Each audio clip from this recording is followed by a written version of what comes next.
ini akan menentukan seberapa cepat terjadi penjualan. Makanya dia suka dengan rumah kos, suka dengan apartemen. Dia beli rumah, dijual lagi, beli rumah, dibenerin, dijual beli lagi.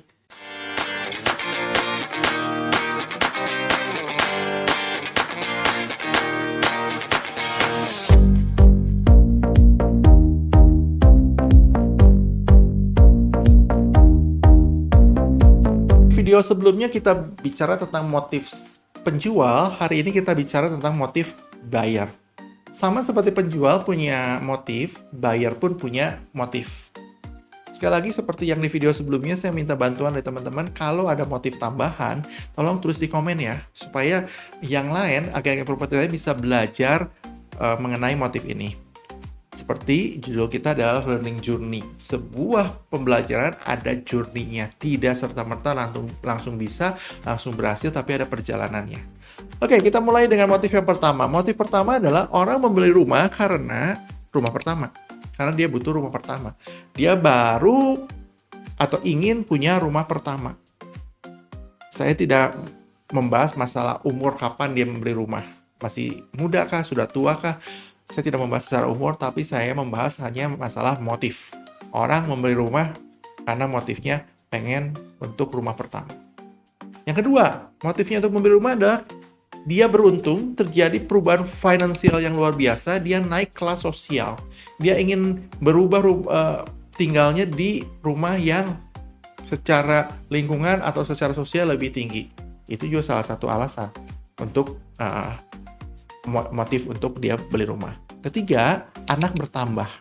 Anak pertama dia harus mau nggak mau membeli rumah baru. Kenapa? Karena kamarnya sudah tidak cukup, rumahnya menjadi lebih kecil, butuh lemari yang lebih besar karena baju anak-anak makin hari makin banyak, sepatu makin banyak dan lain-lainnya. Karena itu dia butuh rumah yang lebih baik. Makanya dia membeli rumah baru. Investasi. Ada orang-orang yang membeli rumah dasarnya untuk investasi, artinya ini jangka panjang. Dia tidak jual dalam waktu cepat, dia investasikan. Ada orang membeli rumah karena risetnya bangkrut, sehingga dia harus turun kelas, membeli rumah yang lebih murah, membeli rumah yang lebih di pinggir karena kebutuhan finansial dia yang lebih sedikit. Yang keenam, pindah dari mertua. Ada orang-orang membeli rumah karena selama ini dia tinggal di mertua, dan we know lah, rumah mertua indah tidak selalu indah, seperti namanya. Akhirnya mereka memutuskan untuk membeli rumah baru. Yang berikutnya adalah untuk jual beli. Emang dia mah jual beli. Dia beli rumah, dijual lagi, beli rumah, dibenerin, dijual beli lagi.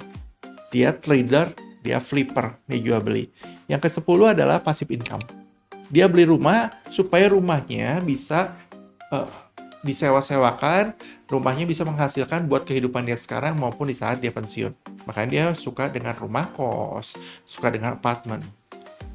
Dan satu lagi teman-teman, praktis. Sometimes ada orang-orang membeli rumah karena dasar dia pengen praktis, dekat kemana-mana. Makanya banyak bermunculan apartemen-apartemen yang menawarkan kepraktisannya. Dan hari ini, ketika teman-teman berjualan, ketemu klien, motif apa mereka? Kalau belum tahu, cari tahu. Ini akan menentukan seberapa cepat terjadi penjualan.